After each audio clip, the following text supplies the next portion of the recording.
So I grew up in Italy. I'm Italian, but I'm also half German. I was in a relationship and I thought it's gonna be the rest of my life. But the relationship ended. And I had to decide, shall I move back to Germany? Shall I stay here? Do I need a home somewhere? I followed my dream to just travel the world because that was actually secretly all that I really wanted to explore in my life. This possibility to not have a home anywhere, but feel home everywhere. India is everything, as I like to think. So depending on what you're looking for, you will find, and you will find the opposite of what you're looking for and everything in between. It's a continent. I went there to do a yoga teacher training, and I went to almost to the Himalayas, where it's considered the birthplace of yoga. And I found so much more than I was actually expecting to find, meaning yoga is not a workout like the West sometimes portrays it. It's a work in, and it's infused with so many elements that it's the most holistic philosophy and practice that you could ever do. And through yoga, I started diving deeper into the Indian mindset and philosophy and culture and art and religion. Hello, Wise House. Today's episode is brought to you by Maverick, the ultimate AI-powered platform for customer support and engagement. With Maverick, you can manage all your customer conversations from one place, whether it's Facebook, Instagram, WhatsApp, Messenger, email, or more. And here's something special for Wise Owl Talks audience. Click on the link in the description and use the promo code WISE20 at checkout to get 20% off your subscription. It's exclusive for Wise Owl Talk subscribers, so don't miss out. Boost your customer experience with Maverick AI today. I am Palash, and with me, we have a very special guest, Delia. Delia, welcome to Wise Owl Talks. Thank you so much for having me here. Thank you. Delia has flown across Europe to join us here in London. Let's begin with your story. Tell us, who is Delia? That's a wide question. We can say that I am a full-time solo traveler, and I've lived the past 9 years as a digital nomad, meaning that I was working remotely and traveling to 70 countries worldwide. As I kept traveling, I started working with my passions as well. So I became a travel consultant, a travel content creator, yoga teacher, a mindfulness and emotional intelligence life coach. Now I'm hosting retreats. I started creating a career around the things that I'm passionate about and that I became an expert in. Great. So many things. What's the turning point when you decided to live a life without a home base and embrace the digital nomad life for 9 years straight? Take us back where it all began. It was, 2016. I decided to give it a try. Took my laptop, my passport, my backpack, and just never looked back. Never looked back since then. 2016. Yes. I'd never lived anywhere for more than 2 months at the time. Now you're enjoying this life? It is very addictive. Is it? It is, yes. But I'm not here to glamorize it or say it's for everyone, because it also comes with a lot of challenges. It looks like the perfect Instagrammable life, yes, Right. but there's no such thing as the perfect life. Delia, you talked about mindful growth being a part of your journey. So what lessons and inner shifts came from living with the local communities? Thank you for asking this question. It's a really important one, because traveling around the world doesn't mean just visiting the sites and just ticking destinations from your list. It's about seeing how other people live and how other people think and questioning your own perspective. So I decide to spend as much time as I can within local communities or just living with local people. What I perceive it, tourism is about what can I take? Yes. I want to take a selfie, I want to take a souvenir, and if there's a different culture, it's almost like a human zoo. But traveling is about what can I learn?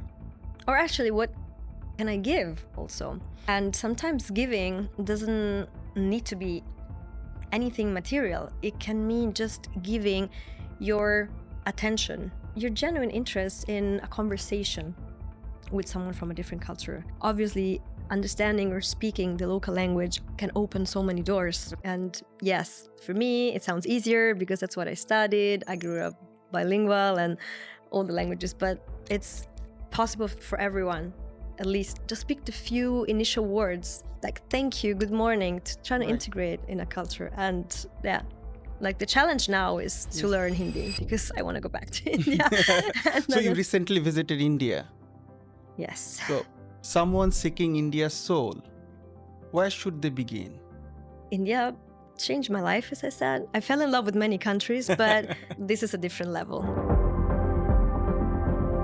So at the end of this year, I will go back and keep exploring more. Absolute pleasure for me because I'm from India. So what are the places you have visited there?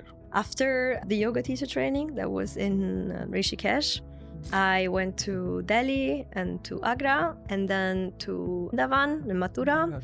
And there I was in many temples and religious festivals. I found so much more than I was actually expecting to find. And in this, I would really want to thank Liami. And I want to share the link because this company is life-changing. I mean, India is life-changing, but if you approach it with the help of a local team that supports your trip, even as a solo traveler, like I am a solo traveler, but you can go with your partner, with your friends. It doesn't have to be a group trip. Okay. Even for solo travelers with experience, India can be challenging. I was the only white person, like the only European, and it was beautiful to experience something so authentic. I am so honored and privileged to be here, and I am just beyond humbled to see that even in these huge gatherings, there is so much calmness. There is so much respect. I was never overwhelmed by masses of people. What we can usually think of India like sounds and cars. Even in the traffic, I felt at peace and happy, unlike in any other place I've ever been. And I have goosebumps thinking of how completely different it feels to be there.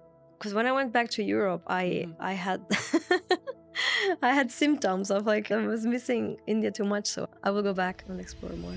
So what's the basic difference you find in Europe and India? And being only white person, did you feel uncomfortable? I had a much better experience than I imagined in India, but I know that some people have the opposite, but because they're not prepared.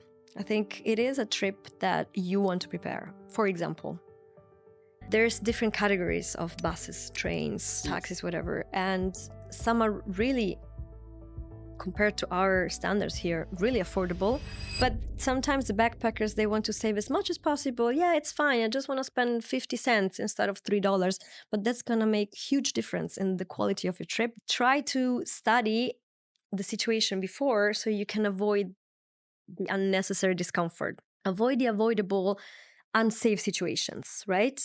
Check which neighborhoods are safer, which transport is safer, like ask local people, just don't improvise it. It's not a backpacking trip through Spain. You know, you can be in unfamiliar situations there. Yes. You can get a lot of attention, yes, as a white person, but I never experienced disrespectful behaviors. Actually, the only people who came to me for selfies, because they like to take selfies with foreigners, were families or young girls. So I was fine all the time. But you need to also be aware. So when I help people organize their trips, a lot of it's not just planning. A lot of it is cultural awareness. And I'm really happy and proud and honored that I had these kind of experiences where I was the only foreigner. It also happened in Brazil, for example. Like I was in Rio, 1 hour cab ride from Rio, and I was in a small coastal town, and there was no other tourists. So there was the preparation for carnival, like a samba parade in the street, and I was the only European, the only white, and they just took me to dance in the streets. And it was such an experience because this is how they do their own celebration, how they live their daily life. And this is what sometimes is missing in these highly developed countries. We always feel like we have to perform, achieve things, conform to society, to expectations, but where's the enjoyment? Sometimes I ask people in Switzerland or in Germany, so what do you do in your free time? And they say, oh, I don't have free time. I have to work in my free time. So at the end of the day, or at the end of your life, don't you think that this could lead to a lot of regrets if you never really enjoyed your life? It's not about how much money we have when we die, but how much moment we had when we lived. And if you think about the rankings of happiness in the world, it's not the countries that have the highest income. Actually, they are the countries with the highest suicide rates. Think about it. The countries where the people smile a lot, that I've seen smiling and dancing in the streets, from Brazil to South Africa to India, are the countries with a lot of financial troubles and instability. But there is where life is celebrated every day. It's not taken for granted. So there's always a reason why these countries have the biggest festivals, the highest vibes and energy. When I come back to Europe after those places, it's a reverse cultural shock, because it feels so plain, so spiritually empty. There's a lot more of complaining, if you think about it. There's a lot of taking for granted the stability that we have. We live our whole life to create this structure, this bubble of safety. But then when we are inside of that, we don't really celebrate life, and we don't even see a meaning in it, because we're trapped in this race. So I'm not saying that everyone should be a hippie, a nomad, or move to the slums. No, but I'm saying what I mean with it. This genuine appreciation for the small things in life. Then you start changing the way you look at things, and what you thought was a problem doesn't look like a problem anymore, because we have all the resources to solve things. You have many experiences like diving and yoga. So how have these experiences changed your life?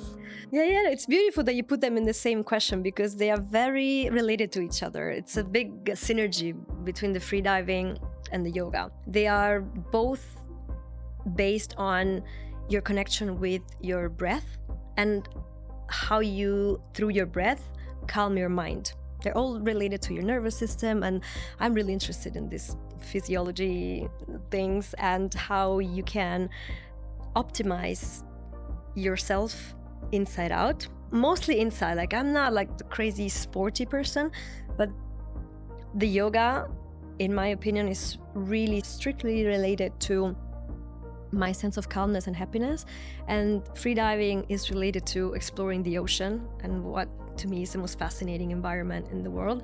So it's a combination of elements.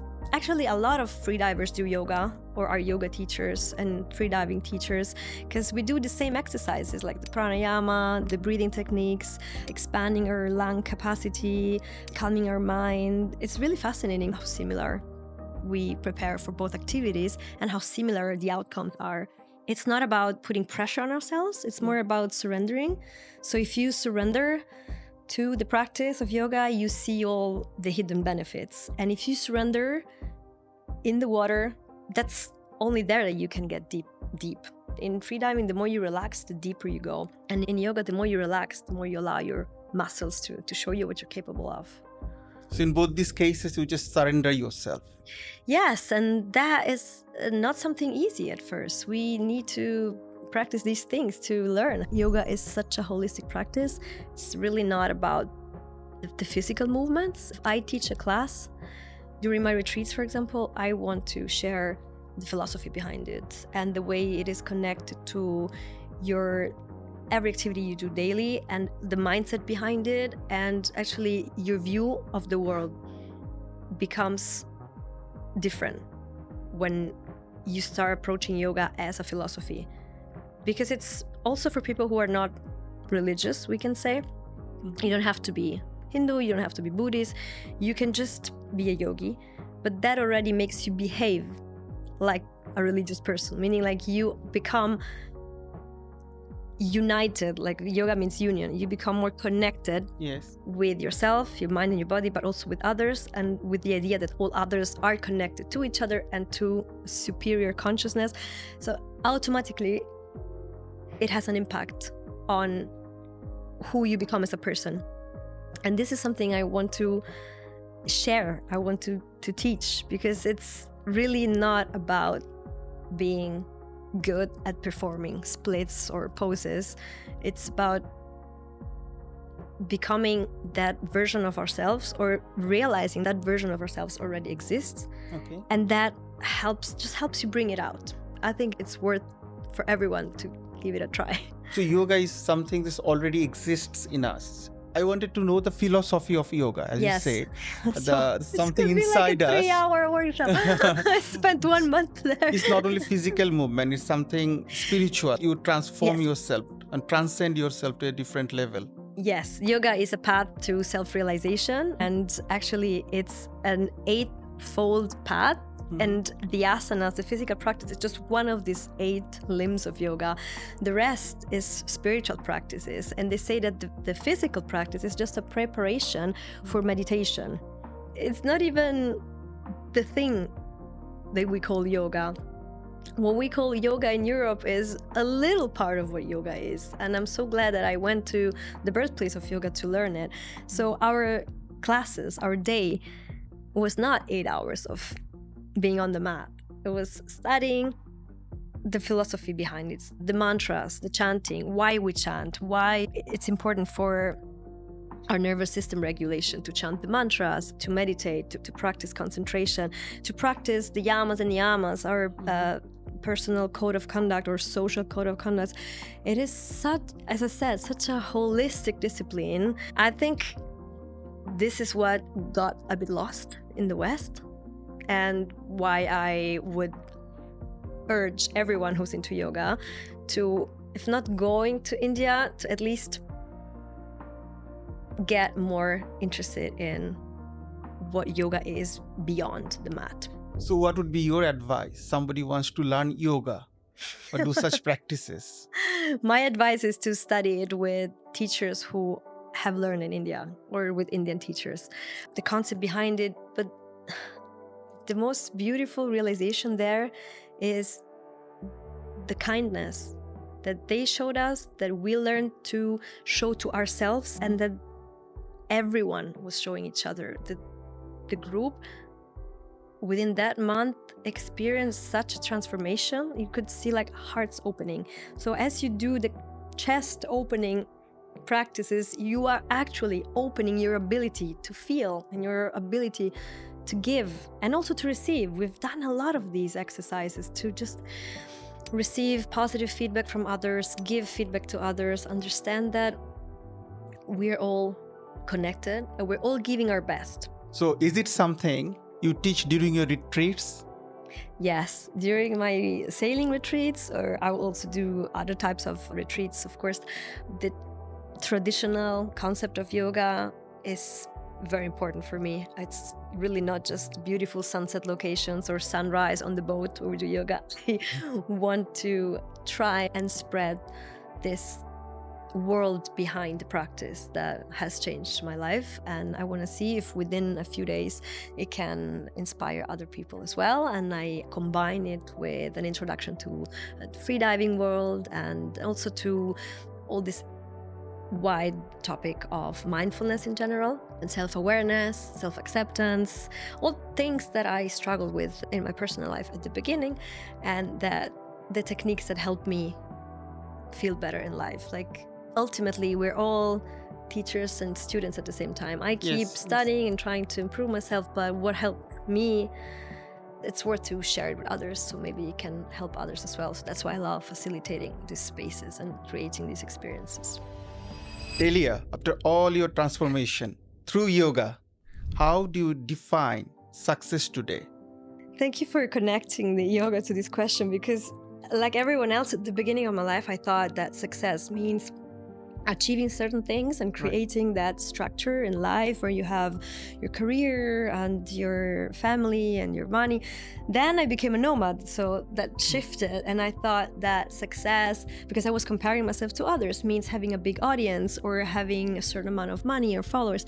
Then I realized that's also not success. I never really cared about, going viral or getting rich. No. And India helped me understand even more what success is, or actually what a successful, happy life is. And to me, wealth is found in health. And health is a combination of elements, not just the physical health, because I treat my body as my temple, but mental health. That's something that we all struggle with because we've all experienced stress, burnout, grief, a heartbreak, and I've experienced all of these things. And now, knowing that I learned how to take care of my body, but also have a regulated nervous system and regulated emotions, that is for me a successful life. When you have strong social circles, like meaningful connections, Yes. when you have a strong body and a grounded mind, and we need less than we think on a material level, then I don't let society's expectations define if I'm successful or not based on numbers or this kind of consumeristic things. And once I started doing that and not comparing myself to others, what society told me, I started accepting myself. And self-acceptance is the beginning of the most important relationship of your life, which is the one with yourself. So take time and put yourself in places that help you self-empower and understand who you are, know who you are, and honor who you are. Exactly. Thank you so much, Delia. Thank you. Until next time, stay wise. Thank you so much for having me here.